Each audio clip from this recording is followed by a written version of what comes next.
the School of Human Settlements, School of Economics, School of Computer Science and Engineering, XIM University, Bhubaneswar, in collaboration with the Observer Research Foundation, successfully hosted the ORF XIM Joint Colloquium on AI at India, Work, Markets and Cities in Transition on November 1, 2025 at the XIM University campus. Held as a pre-summit event under the aegis of the Ministry of Electronics and Information Technology. In the run-up to the AI Impact Summit 2026, the colloquium brought together academicians, industry experts, and policy professionals to discuss how artificial intelligence is transforming India's workplaces, markets, and urban systems. The session began with a welcome address by Professor Dr. Kajri Dean, School of Human Settlements, followed by remarks from Dr. Father K.S. Basimi, SJ, Vice Chancellor, University. Arya Roy Bhatt, a junior fellow at ORF, maybe this question about which kind of jobs, entry-level jobs, etc., are going to be most impacted. I would like to set up some context rather than just pointing out particular kind of jobs, right, in terms of how it is really going to transition more in terms of the kind of impact that you are seeing. Now, at Google, what we are seeing happen about work, that work transition is no longer just automation, it is more about augmentation. And that's the whole point about who would lose the job and who would retain the job. And I think in multiple discussions you might have heard that people, AI is not going to take the job. The humans who are using AI are going to take the job, right? So let's start, of course, with the biggest worry that we all think about the jobs. And the narrative, as for me, is not about AI versus humans. It is much more complex, where it is human plus AI, right? And I would, as you asked, maybe start with the bad news and then maybe move on to the good news, because the bad news is small, but the good news is much more. So, as per the latest reports, including the India Skills report, that the intent from companies to hire freshers is down about 5% from last year. So it itself shows, as you said, right, entry-level jobs and how it is getting impacted. We are also seeing a lot of AI-linked layoffs when it comes to BPO, tech support, and any other job where there is some sort of automation to handle routine tasks. So it will cover, the question in terms of which are the entry-level jobs, which are you going to see a lot of job losses. Now, how economic systems or how the companies, organizations adopt it and use it. It may not be equitable for all. Now that we are into it for quite some years, there are some evidences that have come up. I'd like to cite a few of them. For example, if you look at the famous magazine Economist, which regularly publishes this kind of evidences, one of the evidences I will cite, there was a survey on 300,000 companies.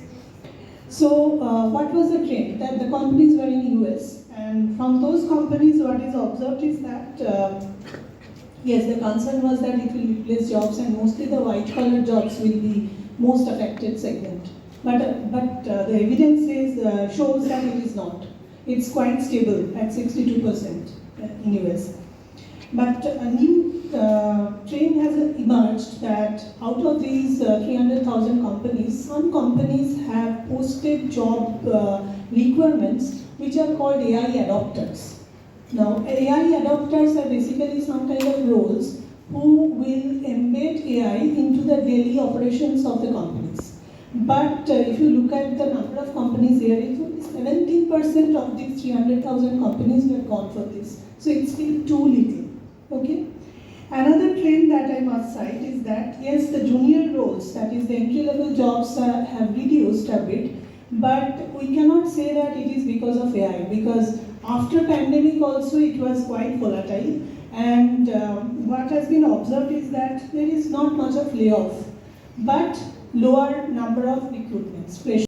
So definitely AI is automating the tasks, but humans intervention is everywhere needed because it is also the humans who have created artificial intelligence.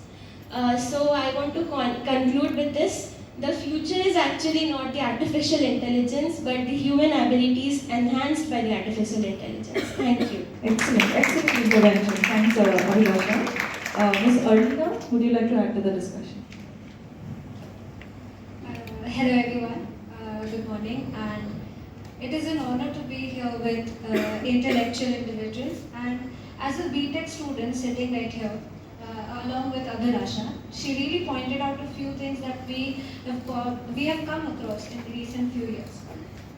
When I think of the topic from campus to commerce with AI in action, I think of it as a lived experience, because in the present years we have seen that even courseworks in universities have changed and evolved with what market trends are or what jobs and companies are searching for, which has really helped us students to be prepared to tackle what companies and jobs are looking for, and along with using AI to make us more efficient in the process. AI is obviously helped us with entry-level works. It has helped in data accumulation, it has helped in customer query handling, and even in inventory management and other such works. But I would say that there are the main thing that is really interesting about AI is that it will help by augmenting with the humans as well. So we are to provide the humanness to AI, that is, we'll provide the validation, we'll provide the ethical sense into AI, and all the parts that are very much restricted as of now to humans, that is what we need to work on. And I think career mobility has become a really a big point here, because students now, even us, at this point of learning, we can say that by using AI, we can focus on certain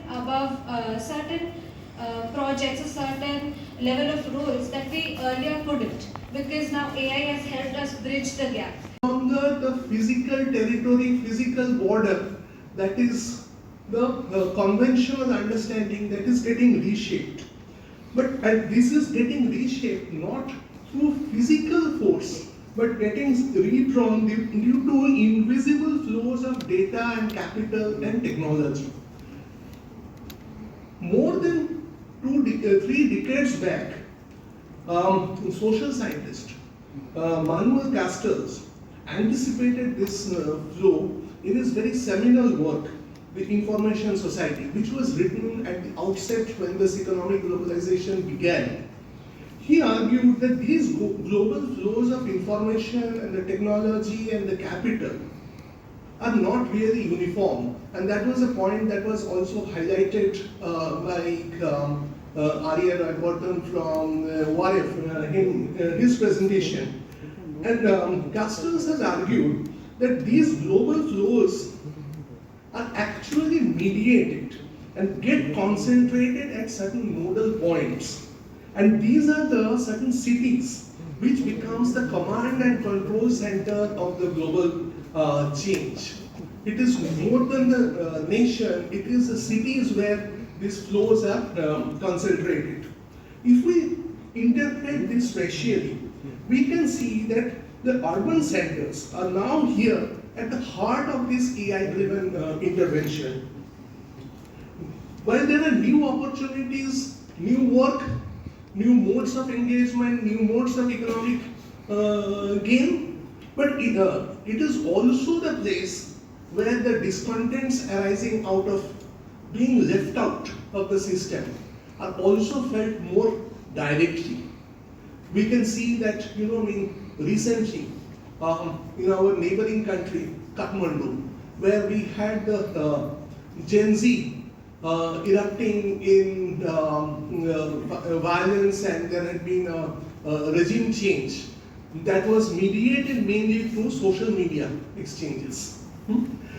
This makes our conversation today both very timely and very necessary. The challenge before us is not exactly how to accelerate AI adaptation, which of course it is there, but how to do this in a much more responsible manner so that the innovation remains inclusive, fair, and trustworthy. It's not just about getting people AI literate. Government still functions, and there are no such studies as yet which tell you the data, but experience tells me that less than 20% in government, people in government, are digitally literate. The many, even senior officers, want their emails to be printed out and somebody to assist them in replying to it. What they are more conversant with is use of mobiles and WhatsApp. That's one of the things. And of course, social media. But governance does not happen through those media. You need government works on legal authority and procedures because it has to, and those cannot easily translate into social media or mobile operations. You need to have more, let's say, data longevity and procedural longevity is also more important.